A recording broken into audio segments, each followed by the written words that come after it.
ግሪን ሌጋሲ ፖለቲካ አይደለም። ግሪን ሌጋሲ ብሔር አይደለም። ግሪን ሌጋሲ ሃይማኖት አይደለም። ግሪን ሌጋሲ ጾታ አይደለም። ግሪን ሌጋሲ ጥቁር ነጭ አይደለም።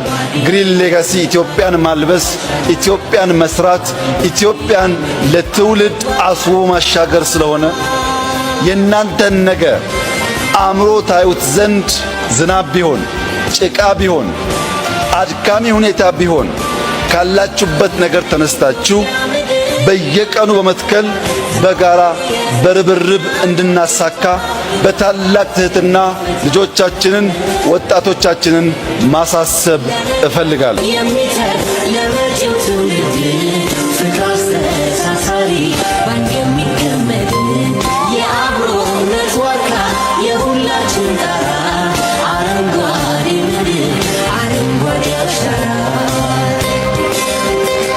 ሀገር የሚወዱ ለትውልድ ፍቅር ያላቸው ነገን አሻግረው የሚያዩ ዜጎች፣ ማህበረሰብ፣ አመራር ያለበት ሀገር የዛሬን ችግር ሳይሆን የነገን በረከት እያየ የዛሬን ፈተና ሳይሆን የነገን ፍሬ እያየ ነገ ላይ የሚሰራ መንግስት፣ ነገ ላይ የሚሰራ ህዝብ፣ ነገን ለመስራት የሚተባበር ማንኛውም ዜጋ መጪው ጊዜ ያማረና የሰመረ እንደሚሆን ምንም ጥርጣሬ የለውም።